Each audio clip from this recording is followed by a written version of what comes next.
সংসদের বিরোধী দলীয় উপনেতা ওনার স্ত্রীকে নিয়ে উনি কটাক্ষ করেছেন মাননীয় স্পিকার। আমাদের নারী সংসদ সদস্যদের তাদের পোশাক নিয়ে যে ধরনের কথা বললেন, তাদের ধর্মীয় স্বাধীনতাকে হরণ করার সম্পর্কিত যে ধরনের বক্তব্য দিলেন, এটাও মাননীয় স্পিকার আমরা মনে করি একটি অমার্জনীয় অপরাধ। সংসদীয় রীতিনীতি এবং আমাদের সাংবিধানিক অধিকার সকল কিছু সীমাকে অতিক্রম করে গিয়েছে।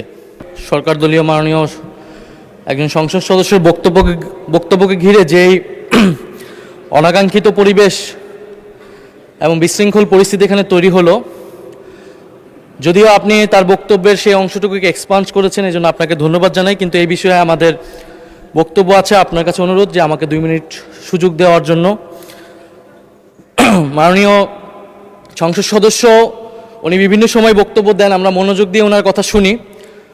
ওনার বক্তব্যে সূক্ষ্ম রসবোধ, ইতিহাস চেতনা সব কিছুই আমরা গভীরভাবে। মাননীয় সদস্য, আপনি কি কথা বলতে চাচ্ছেন? জি মাননীয় স্পিকার। আচ্ছা, অসংখ্য ধন্যবাদ। ওনাকে 2 মিনিটের জন্য দেয়া হোক প্লিজ।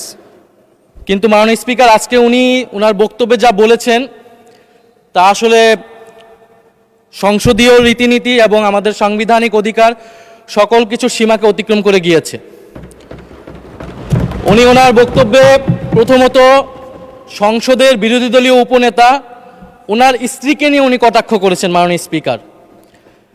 ওনার সাথে ওনার ব্যক্তিগত সম্পর্ক থাকতে পারে, ব্যক্তিগত ইতিহাস থাকতে পারে, কিন্তু সেটাকে সংসদে এনে যেভাবে কটাক্ষ করা হলো মাননীয় স্পিকার, এটা অমার্জনীয় অপরাধ বলে আমরা মনে করছি। দ্বিতীয়ত, উনি বিরোধী দলের মহিলা এমপিদের, আমাদের নারী সংসদ সদস্যদের তাদের পোশাক নিয়ে যে ধরনের কথা বললেন, তাদের ধর্মীয় স্বাধীনতাকে হরণ করার সম্পর্কিত যে ধরনের বক্তব্য দিলেন, এটাও মাননীয় স্পিকার আমরা মনে করি একটি অমার্জনীয় অপরাধ। প্রত্যেকটা ব্যক্তির গণতান্ত্রিক রাষ্ট্রে তার ধর্মীয় স্বাধীনতা রয়েছে, পোশাকের স্বাধীনতা রয়েছে। উনি একজন সংসদ সদস্য হিসেবে সেই স্বাধীনতাকে লঙ্ঘন করে এই ধরনের হীন বক্তব্য দিয়েছেন, ওনার হীন মানসিকতার পরিচয় পেয়েছে, এবং আমরা মনে করি উনি ওনার বক্তব্যে একটি বর্ণবাদী আচরণ মাননীয় স্পিকার বহিঃপ্রকাশ পেয়েছে ওনার বক্তব্যের মাধ্যমে।